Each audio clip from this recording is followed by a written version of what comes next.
Ustaz sebutkan hal-hal yang menyimpang dari ajaran Ahmadiyah. Yang jelas Ahmadiyah itu Qurannya tidak sama dengan kita.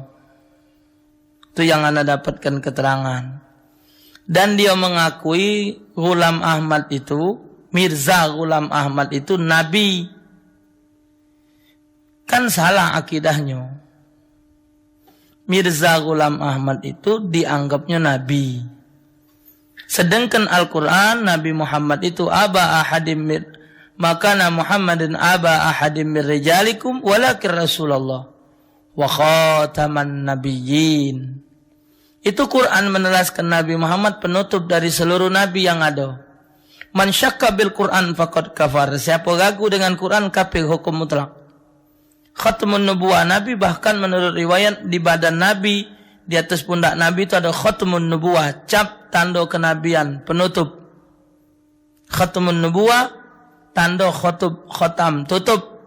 Tidak ada Nabi lagi setelah Nabi Muhammad. Bahkan Nabi pernah menerangkan dalam satu hadis, seandainya ada Nabi setelah aku, Umar bin Khattab yang akan diangkat jadi Nabi. Tapi tidak ada lagi. Tidak ada lagi. Itu salah satunya ya.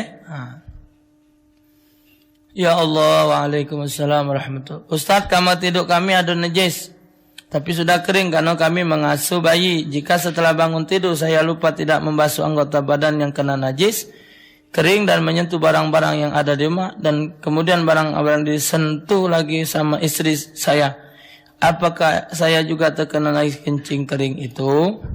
Ini pecahnya agak was-was nanya nih. Sekarang dalam ilmu fikih najis itu ada dua. Najis itu bagian najis ada tiga, mughalladha, mukhaffafa, mutawassita. Berat, ringan dan sedang. Najis mutawassit dibagi menjadi dua. Ada namanya najis mutawassit ainiyah, ada mutawassit hukmiyah. Najis mutawassit ainiyah itu najis pertengahan lain dari babi dan anjing serta peranaan dari keduanya yang masuk pada jumlah mughalladha. Kencing anak lanang yang belum dia lebih dari 2 tahun, cuma dia nyusu dengan nyusu kepada puan cambi. Lain dari yang dikau mughalladha dan mutawassit masuk kepada jumlah dari mughalladha dan mukhaffafa masuk kepada jumlah mutawassit. Nah, najis mutawassit ini ada ainiyah, ada bukti najis koyo, ada banyungnya. Ada kalau dia kotoran ada telumbuknya. Darah ada darahnya, nanah ada nananya dan lain sebagainya. Ada lagi mutawassit hukmiyah, dia ada hukum tapi kata ain. Nah, termasuk pertanyaan Bapak. Ya, termasuk pertanyaan Bapak tentang najis kering. Najis kering itu termasuk najis mutawassit yang hukmiyah. Selama kita tahu itu tempat najis, lantas kita tidak, tetap hukumnya najis kecuali sudah dibersihkan. Jadi apapun yang berhubungan dengan situ, hukumnya menjadi najis. Wallahu a'lam bishawab. Waalaikumsalam warahmatullahi. Ustaz, kalau kita zakat tiap bulan dari pendapatan, apakah bisa dibenarkan kata orang yang sedang butuh uang?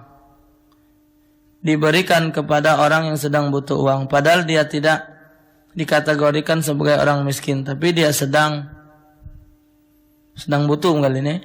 Sepanjang pelajaran yang ana dapat, zakat itu harus ada haul dan nisab. Bila mencapai haul dan nisab baru zakat. Bila belum masuk itu dianggap sedekah. Siapapun yang butuh, dan kalau memang dia sedang butuh, walaupun uang berduit, kalau dia lagi butuh dianggap uang butuh. Tapi dia tidak masuk pada mustahik. Nak dijualnya tak kate, yang ininya tak kate, maka boleh. Tapi karena dia tidak masuk kepada mustahik, diambil duit lain, jangan dari duit zakat. Tapi dari pendapatan tidak ada zakat, cuma bersih ke baik. Waalaikumsalam warahmatullahi wabarakatuh. Pak Ustaz, nanya laki-laki Islam nikah dengan non-muslim. Laki-laki Islam nikah sama non-muslim, tapi begitu nikah masuk Islam, binnya Abdullah. Benar atau salah? Benar. Ya benar, jadi kalau dia memang masuk Islam, binnya bin Abdullah. Kalau dia betina, walinya mesti wali hakim. Ustaz, anak punya utang sama sahib anak sebesar 100 ribu. Ana mau bayar hutang tersebut tapi sohib ana itu sudah pindah ke Jambi, sedangkan alamatnya ana tidak tahu. Jadi gimana cara ana mau bayar hutang ana tersebut? Kalau pacak dititipkan dan wong itu tahu alamat sohib inte, ya dititipkan kepada wong yang diamanat ke tadi. Kemudian kalau memang ada itu, inte masukkan ke masjid duit 100.000 tadi dengan niat bayar hutang dan pahala yang dimasuk tadi untuk yang bersangkutan. Apa kabar Ustaz? Ustaz, tolong aku berikan petua untuk istri aku di kala menghadapi kesusahan. Akulah berbusa mulut, atau mungkin penjelasan aku kurang baik Pak. Kalau baik, aku dan dia dapat hikmahnya. Sekarang rumah tangga tuh, apa kata Imam Ghazali? Sama dengan kapal besar di tengah laut. Kapal besar di tengah laut itu, biar besar mana tetap ditumbuk ombak. Ombak itu sifat ombak kapan di tepi hilang. Itu sifat ombak. Jadi kalau ada masalah di rumah, tidak akan pernah ada perbantahan dalam satu masalah, kecuali ada yang salah, ada yang benar. Atau salah faham. Jadi kalau dia yang ada yang salah, ada yang benar, catatan cuman sih kok yang salah minta maaf, yang benar memaafkan. Kalau ada saling salah faham, jawabannya cuman sih kok saling menyadari. Selesai. Nah, yang galak ini yang susah, misal bini ribut dengan laki gara-gara minta duit, laki tak katik, wajar karena laki memang tak katik rezeki. Itu tidak jadi masalah, memang dia tak ada punya. Yang salah galak memaksa ke diri. Tetap rumah tangga siapapun tetap ada.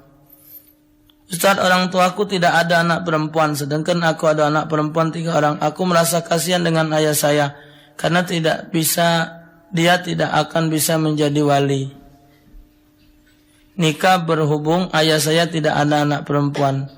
Pertanyaan saya, bisakah ayah saya menjadi wali nikah anak saya? Dan apa aku pacak jadi wali tapi hakim? Jadikan wali jadi ke wali hakim.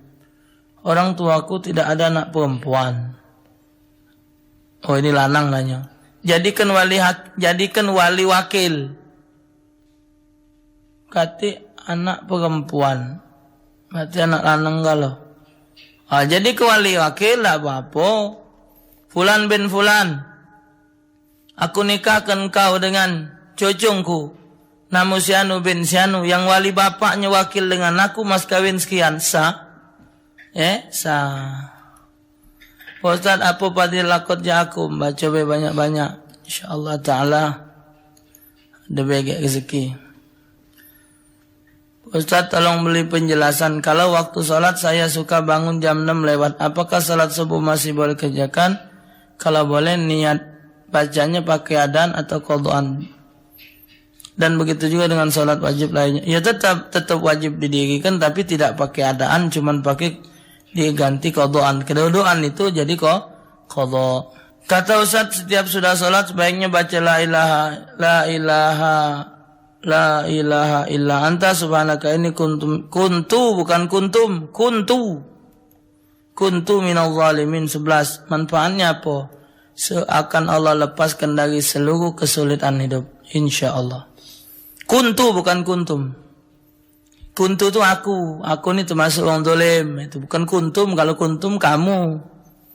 Ustaz, saya mau tanya, 3 minggu lalu saya menikah tapi tidak pakai wali karena saya ini status anak angkat. Tapi saya tahu bapak kandung saya itu ada. Bahkan saya sudah menemuinya. Saya minta izin untuk menikah tapi dia tidak mau datang di hari pernikahan saya. Jadi saya minta kepada Pak Penghulu sebagai wali hakim. Dan waktu nikah saya pakai bin bapak angkat saya, tidak sah.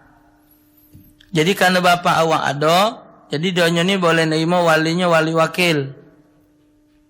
Walinya wali wakil, diwakil ke dengan penghulu. Penghulu tidak kati hak sebagai wali hakim. Ya. Oh, ini penghulu ni sekarang istilah buat kuah, benar kalau wali hakim, tapi karena awak nemu wong tua, jadi doanya jadi walinya wali wakil. Kemudian yang salah lagi, awak binnya bin bapak angkat. Ya, tapi barangkali sudah anda jelaskan dengan Pak penghulunya, Tapi apa anggapan dari Pak penghulunya? Apakah tidak ada bantahan dan lain sebagainya? Tuh. Jadi kalau menurut pelajaran anak, baiknya nikahnya diulang.